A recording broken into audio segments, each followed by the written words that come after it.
तो दोस्तों, stock market STV channel में आप सभी का बहुत बहुत स्वागत है।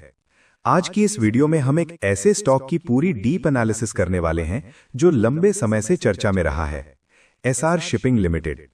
अगर हम कंपनी की बात करें तो एसआर शिपिंग लिमिटेड एक इंडियन शिपिंग और लॉजिस्टिक्स कंपनी है जो dry bulk carrier, oil transportation और मरीन लॉजिस्टिक्स से जुड़ा हुआ बिजनेस करती है। ये कंपनी एसआर ग्रुप से जुड़ी रही है और इसका बिजनेस काफी समय से साइक्लिकल नेचर का रहा है, यानी शिपिंग इंडस्ट्री के अच्छे और बुरे दौर का सीधा असर कंपनी पर पड़ता है।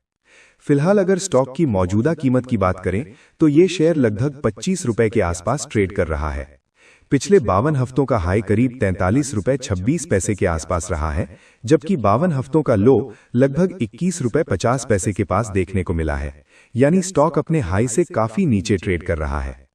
अब अगर हम वैल्यूएशन की बात करें तो कंपनी का पीई रेशियो लगभग 10.20 के आसपास है, जो देखने में सस्ता लगता है, लेकिन यहां पर सिर्फ पीई देखकर फैसला करना बहुत खतरनाक हो सकता है क्योंकि कंपनी की अर्निंग्स बहुत ज्यादा इनकंसिस्टेंट रही हैं। सबसे बड़ा कंसर्न तब आता है जब हम बुक वैल्यू देखते हैं। एसआर शिपिंग की बुक वैल्यू नेगेटिव है, करीब -115 रुपए के आसपास। इसका साफ मतलब यह है कि कंपनी की लायबिलिटीज एसेट से ज्यादा हैं और ये एक स्ट्रॉन्ग रेड फ्लैग माना जाता है। अगर हम आरओई देखें तो ये भी नेगेटिव लगभग -2% के आसपास है। इसी तरह आरओसीई भी नेगेटिव जोन में है, जो बताता है कि कंपनी अपने कैपिटल का सही तरीके से इस्तेमाल नहीं कर पा रही है।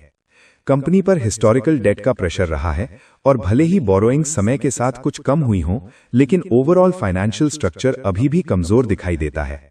डिविडेंड की बात करें तो कंपनी ने कोई रेगुलर डिविडेंड नहीं दिया है, यानी इनकम इन्वेस्टर्स के लिए ये स्टॉक बिल्कुल भी अट्रैक्टिव नहीं है। अब चलते हैं क्वार्टरली रिजल्ट्स और प्रॉफिट एंड लॉस पर। अगर आप पिछले कुछ सालों के क्वार्टरली नंबर्स देखेंगे तो आपको साफ साफ दिखेगा कि कंपनी का परफॉर्मेंस बहुत ज्यादा फ्लक्चुएट करता रहा है। कई क्वार्टर्स में लॉसेस दिखे हैं और कुछ क्वार्टर्स में प्रॉफिट आया है, लेकिन कंसिस्टेंसी कहीं भी नहीं है। कुछ क्वार्टर्स में सेल्स ठीक ठाक रहीं, लेकिन मार्जिन सस्टेन नहीं हो पाए। रीसेंट क्वार्टर्स में भी ऐसा देखा गया है कि कभी प्रॉफिट आया तो अगली तिमाही में फिर से लॉस दिखा। यही इनकंसिस्टेंसी लॉन्ग टर्म इन्वेस्टर्स के लिए सबसे बड़ा रिस्क बन जाती है। अब बैलेंस शीट की बात करें। इक्विटी कैपिटल लगभग स्थिर है, लेकिन रिजर्व्स लगातार नेगेटिव टेरिटरी में है। नेटवर्थ कमजोर है और वर्किंग कैपिटल प्रेशर साफ दिखाई देता है। हालांकि बोरोइंग्स पहले के मुकाबले कम हुई हैं, लेकिन बैलेंस शीट अभी भी फुली हेल्दी नहीं कही जा सकती।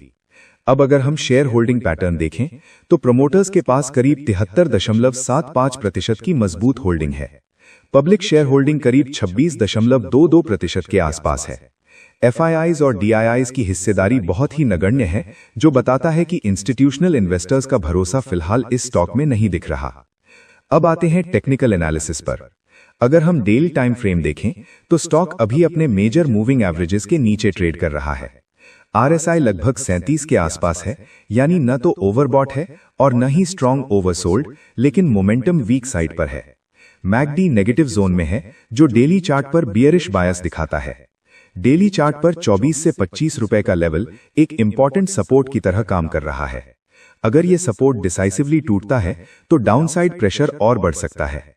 अब वीकली टाइम फ्रेम की बात करें। वीकली चार्ट पर ट्रेंड अभी भी कमजोर दिखाई देता है। 25 रुपए के आसपास एक साइकोलॉजिकल सपोर्ट है। अगर यह सपोर्ट होल्ड नहीं करता तो अगला मेजर सपोर्ट 14 से 15 रुपए के जोन में देखने को मिल सकता है। उसके नीचे बहुत स्ट्रॉन्ग लॉन्ग टर्म सपोर्ट 6 से 7 रुपए के आसपास माना जा सकता है। रेजिस्टेंस की बात करें तो पहला बड़ा रेजिस्टेंस 43 से 45 रुपए के जोन में है। उसके ऊपर अगला रेजिस्टेंस 58 रुपए के आसपास देखने को मिलेगा। ऑल टाइम हाई करीब 71 रुपए के आसपास है, लेकिन मौजूदा स्ट्रक्चर में वो लेवल काफी दूर लगता है।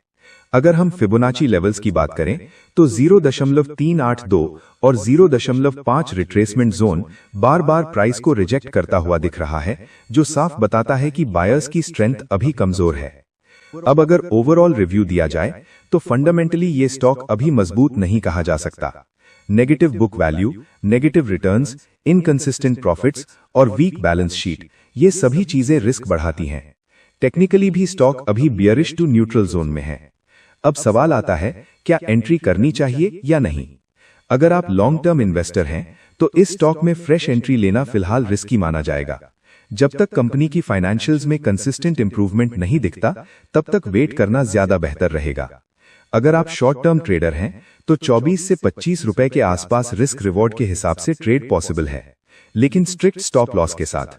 सपोर्ट टूटने पर तुरंत एग्जिट करना समझदारी होगी। अगर आप ऑलरेडी इन्वेस्टेड हैं, तो ब्लाइंडली होल्ड करना सही नहीं है। ट्रेलिंग स्टॉप लॉस के साथ चलें, और अगर 24 रुपए के नीचे स्ट्रॉन्ग ब्रेकडाउन आता है, तो कैपिटल प्रोटेक्शन को प्राथमिकता दें। अंत में मैं यही कहूंगा कि ये वीडियो सिर्फ एजुकेशनल पर्पस के लिए है। ये कोई बाय या सेल रिकमेंडेशन नहीं है। इन्वेस्ट करने से पहले अपनी रिसर्च जरूर करें या अपने फाइनेंशियल एडवाइजर से सलाह लें। अगर आपको ये एनालिसिस पसंद आई हो, तो वीडियो को लाइक करें, अपने दोस्तों के साथ शेयर करें, चैनल को सब्सक्राइब करें और नीचे कमेंट में बताइए कि अगला स्टॉक आप किस पर एनालिसिस चाहते हैं। धन्यवाद। मिलते हैं अगली वीडियो में स्टॉक मार्केट एसटीवी के साथ।